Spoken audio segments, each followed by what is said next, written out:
जय हिंद फ्रेंड्स, स्वागत है आपका यस स्टेट के पेपर में। ठीक है, तो ये क्वेश्चन यस स्टेट का प्रीवियस ईयर क्वेश्चन है।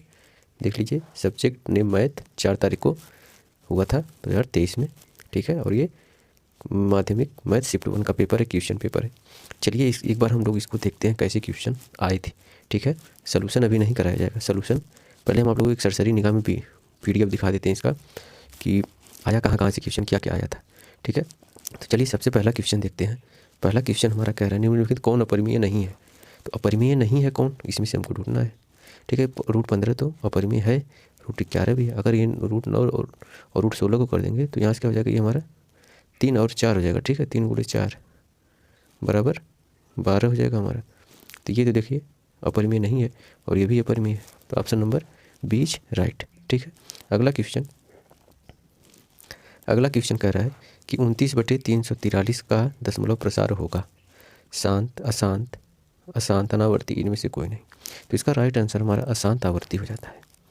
ठीक, अगला क्वेश्चन की तरफ अगर बढ़ें हम, तो अगला क्वेश्चन देखिए क्या हमारा कह रहा है। अगला क्वेश्चन कह रहा है कौन अभाज्य संख्या है। कौन अभाज्य संख्या है।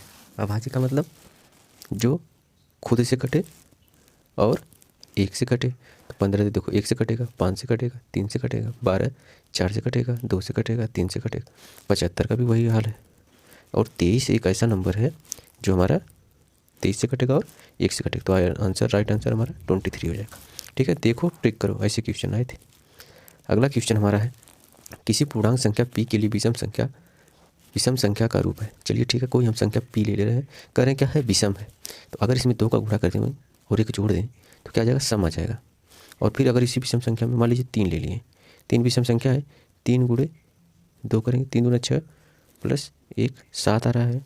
ठीक है, उसी तरह 2p करेंगे और p करेंगे और p + 1 करेंगे, ये तो सम आ जाएगा।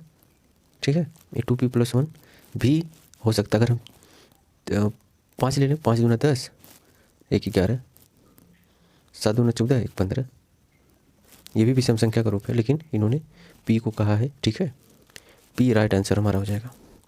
चलिए अगला क्वेश्चन कह रहा है, अगला क्वेश्चन कौन परिमेय संख्या है। परिमेय संख्या इसमें से कौन है। देखिए ये क्या है, अपरिमेय है, पहला वाला अपरिमेय है, दूसरा वाला भी अपरिमेय होगा। ये कड़ी में 3 से कड़ी में 3 कट जाएगा, बचेगा 2, तो ये हो जाएगा परिमेय, और कड़ी में 6 तो अपरिमेय है। ठीक है, तो राइट आंसर हमारा सी हो जाएगा। क्वेश्चन नंबर 6 की तरफ चलते हैं। क्वेश्चन नंबर 6 क्या कह रहा है, क्वेश्चन नंबर का कड़ी में 5 एक संख्या है। तो आप लोग जानते हैं परिमेय संख्या है। ठीक, उसमें बताना कुछ नहीं है। क्वेश्चन देखिए टिक करिए, क्वेश्चन देखिए टिक करिए, ऐसा तो क्वेश्चन पूछा इन्होंने। चलिए अगला क्वेश्चन 7 का 3 + 2 कड़ी में 5 एक संख्या क्या, परिमेय, परिमेय, अभाज्य, प्रकृति, सब जानते हैं परिमेय है। क्वेश्चन देखो टिक करो, देखो टिक करो। अगला क्वेश्चन a = BQ + R में म से AB है। म से AB, तो म से क्या होगा इसका ना, क्वेश्चन अजीब ढंग का पूछा है।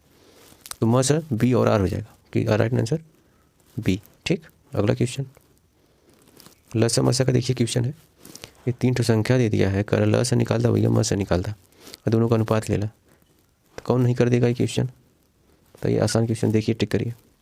अगला क्वेश्चन है फिर वही संख्या प्राकृतिक अपरिमेय में कोई नहीं, सब जानते हैं अपरिमेय है, आसान क्वेश्चन। अगला क्वेश्चन करें, यदि 65 तथा 117 का म से 65 या -117 के रूप है तो यम का मान। देखिए कितना आसान क्वेश्चन ये पूछा है। कर 65 तथा 117 का म से, ये म से इसका दे दिया और यम का मान पूछ दिया।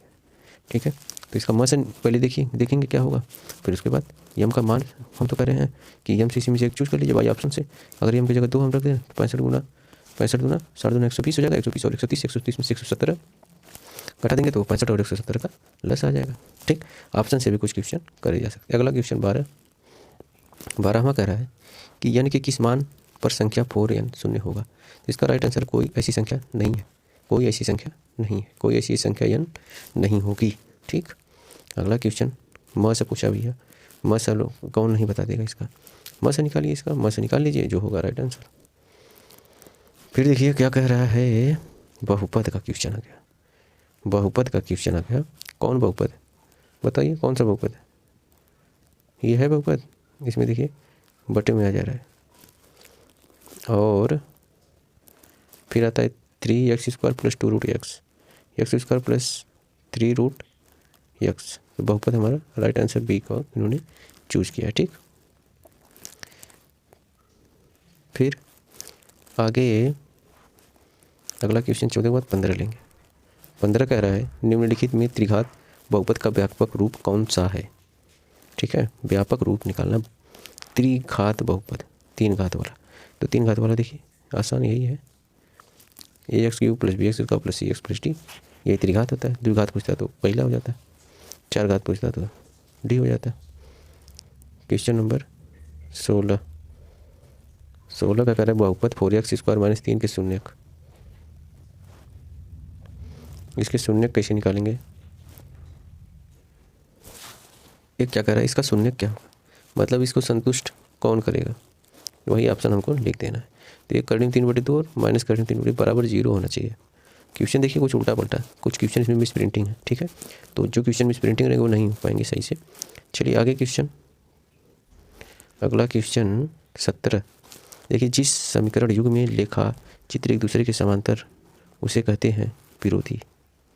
ठीक है, अगला क्वेश्चन नंबर 18 ये देखिए संपाति, संपाति का कंडीशन क्या होता है।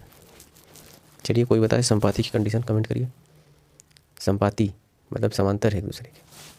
ठीक है, पहला कंडीशन देखिए होता है जब a1/a2 = b1/b2 होता है, तो a1/a2 ≠ b1/b2 होता है तो प्रतिच्छेदी होती है।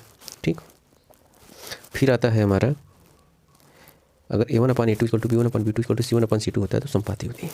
ठीक है, तो यहाँ से हो जाएगा 1/2 बराबर 2/में k। यहाँ से k का माना पूछा है ना, तो k बराबर 4। अरे कैसे उल्टा पलटा, देखिए 1/2 और 2/k। a1/a2 = b1/b2 = c1/c2 7/14। ये देखिए उल्टा पलटा आंसर दिया, इसका आंसर 4 आ जाएगा। ठीक है, चलिए आगे क्वेश्चन करते हैं। यदि युगपत समीकरण निकाय का अनगिनत हल है, अनगिनत हल का बताया a1/a2 b1/b2 c1/c2 तो आश्रित हो जाएगा। ठीक, क्वेश्चन नंबर 20 का कह रहा है यदि x-2 बहुपद ax² plus ax plus 2b का एक गुणनखंड हो एवं a प्लस b = -2 हो तो a और b का मान, a और बराबर -3 और b बराबर 1। अगला देखिए बहुपद का है, का घटाया जाए कि परिणामी, क्या घटाया जाए कि परिणामी बहुपद का एक मूल 15 होगा। बहुपद में से क्या घटाया जाए कि परिणामी बहुपद का एक मूल 15 होगा, तो राइट आंसर बी 15। अगला क्वेश्चन,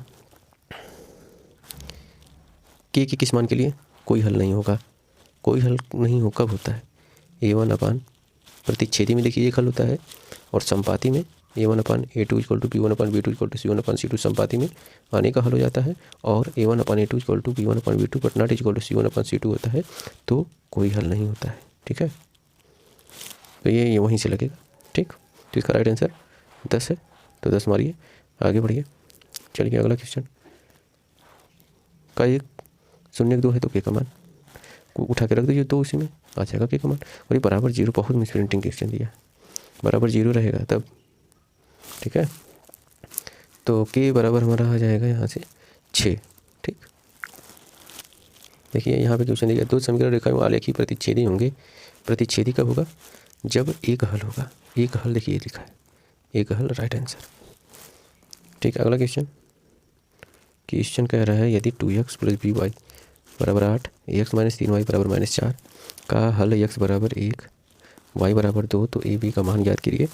तो कुछ करना नहीं है, उठा के इसमें वैल्यू रखिए, 2 समीकरण बनेगा, 2 समीकरण से a और b का मान निकाल लीजिए। अगला क्वेश्चन कह रहा है जिस समीकरण निकाय का द्वितीय हल है, मतलब एक हल है, वो क्या होता है, विरोधी, अविरोधी, आश्रित, अविरोधी होता है। ठीक है, अविरोधी हो जाएगा। तो क्वेश्चन नंबर 27, क्वेश्चन अगर बिंदु प्रतिच्छेदी है तो समीकरण का निकाय एक हल होता है इसका। देखिए एक हल मार देंगे, एक हल हो जाएगा। ठीक, फिर आ जाता है देखते ही संपाति है, संपाति है तो अनगिनत हल होगा, अनगिनत हल होगा। ठीक है, माध्य क्या होगा, n+1/2, सब जानते हैं n+1/2 हो जाएगा। ठीक, अगला क्वेश्चन सी के किस मान के लिए द्विघात समीकरण के मूल समान होते हैं। मूल समान कब होता है भैया, मूल समान कब होगा, सी के किस मान के लिए मूल समान हो जाते हैं, मूल समान होते हैं तो विभक्त डी बराबर 0 हो जाता है, तो b² - B square equal to 4ac। तो सी के वहाँ क्या हम रख दें कि बी स्क्वायर बन जाए। अगर सी बराबर हम रख दें बी स्क्वायर, अगर सी की जगह हम क्या रख दें भैया, बी स्क्वायर अपन 4a रख दें। यहाँ से अगर हम बी स्क्वायर अपन 4a रख दें तो 4a से 4a कट जाएगा, बच जाएगा बी स्क्वायर। तो राइट आंसर बी का दे रहा होगा, देखिए right answer B square upon 4a। देखें चलिए अगला क्वेश्चन क्या कर रहा है, यदि a x square plus b x plus c के एक मूल दूसरे के व्युत्क्रम हो तो ए बराबर सी हो जाएगा। ठीक, आगे क्वेश्चन 32। देखिए परसेंट स्टॉक वाला क्वेश्चन है। कह रहा किसी स्टॉक में धन उगाना ज़्यादा लाभप्रद है ए अगर 143 के भाव में 10% स्टॉक और बी ₹93 के भाव में 7% स्टॉक। तो इसमें से राइट आंसर क्या हो जाएगा हमारा, बी में क्या हो जाएगा, ज़्यादा लाभप्रद हो जाएगा। क्वेश्चन नंबर 33 का रहा है वही हमारा CICF का क्वेश्चन। एक व्यक्ति 1250 रुपया 10 वाले मूल्य के शेयर में लगाता है। जब शेयर का भाव 9.50 हो जाता है तो वह उसे बेच देता है। उसे होने वाली हानि 62.5 हो जाएगा। ठीक है, इसको लगाएंगे क्वेश्चन तो प्रॉपर होगा। क्वेश्चन नंबर 34 देखिए वहीं से पूछा गया है। ठीक, और क्वेश्चन नंबर 35 भी वही है, मतलब लाभ बट्टा ये वाला क्वेश्चन है। ठीक है, फिर देखिए वही अंकित मूल्य, क्रय मूल्य, विक्रय मूल्य, क्रमिक बट्टा। क्वेश्चन नंबर 37, क्वेश्चन नंबर 38 भी वही है। क्वेश्चन नंबर 39 भी चक्रवृद्धि ब्याज पे है। क्वेश्चन नंबर 40 के चक्रवृद्धि ब्याज। क्वेश्चन नंबर 41 भी वही है। क्वेश्चन नंबर 42 देखिए, क्वेश्चन नंबर 42 का भी वही हाल है, वहीं से पूछा गया क्वेश्चन है। 43 44 सब वही है। आ जाइए 45 पे। क्वेश्चन नंबर 45 देखिए ध्यान से। क्वेश्चन नंबर 45 का वाई अक्ष पर स्थित किसी बिंदु का निर्देशांक क्या हो जाएगा। किसी बिंदु का निर्देशांक वाई अक्ष पे क्या हो जाएगा, x बराबर 0 हो जाता है। तो जैसे ही x बराबर 0 होगा तो 0 कामा y हो जाएगा। क्या हो जाएगा, 0 कामा y। ठीक, वाई अक्ष पे पूछा है तो वाई अक्ष पे x 0 होता है। ठीक, y के निर्देशांक पूछा। अगला क्वेश्चन हमारा आसान है। किसी बिंदु की x अक्ष से उस बिंदु का किसी बिंदु की x अक्ष से दूरी उस बिंदु का क्या कहलाती है। तो जानते हैं x अक्ष पे भुज होता है, कोटि और भुज। ठीक है, तो x अक्ष से दूरी क्या हो जाएगी हमारी, कोटि। ठीक, ये x एक्सिस, ये y एक्सिस, तो भुज और कोटि होता है। ठीक है, x अक्ष से दूरी मतलब ये दूरी, तो ये इधर अगर ऐसे चलते हैं तो भुज होता है, और इधर जब चलेंगे तो कोटि हो जाएगा ना। मतलब x अक्ष से किसी बिंदु की दूरी लेंगे अगर हम तो ये कोटि हो जाएगा। ठीक, अगला क्वेश्चन कर रहे हैं x बराबर -4 का आलेख कैसी सरल रेखा होगी। ये देखिए, चलिए ये देखिए x एक्सिस है, ये y एक्सिस है। x बराबर -4 है, यहाँ पे आ जाएगा -4, ये 0 हो जाएगा। तो क्या हो जाएगा, ये x अक्ष के समांतर कि y अक्ष के समांतर। तो देखिए ये y अक्ष के समांतर है ना, ये x है, ये y है, तो ये x बराबर -4 किसके समांतर हो गया, y अक्ष के समांतर। देखिए आंसर y अक्ष के समांतर। देखते ट्रिक कर देना है। क्वेश्चन देखिए क्या कर रहा है। अगला क्वेश्चन, बिंदु 3, 2 और -3, 2 कहाँ स्थित है। पहला तो x अक्ष यहाँ पे हो जाएगा। ठीक है, दूसरा देखिए x अक्ष पे कहाँ चला है, माइनस में चला है, -3, और y अक्ष पे चला है कहाँ, +2 में, तो वो यहाँ पे आ जा रहा है। ठीक है, तो पूछ दिया है दोनों कहाँ है, x अक्ष की ओर, x अक्ष से इधर। ठीक, अगला क्वेश्चन 49, दो बिंदुओं के बीच की दूरी। तो x2 - x1 का whole square y plus y2 - y1 का होल स्क्वायर, x2 - x1 का whole square plus y2 - y1 का होल स्क्वायर, इसी से लग जाएगा। ठीक, तो इसका राइट आंसर 2√2 आ जाएगा। ये वाला भी वही बीच की दूरी निकालना है। ठीक है, दो बिंदुओं के बीच की दूरी। ये त्रिभुज देखिए ऐसे बना लेंगे, पॉइंट रख देंगे सबका, जो तीनों पॉइंट दिया ये, फिर इनके बीच की दूरी, इनके बीच की दूरी निकालेंगे। जब बीच की दूरी निकालेंगे तो देखेंगे क्या आ रहा है, जो आ रहा है समझी बाबू आ जाएगा, उसको मार देंगे।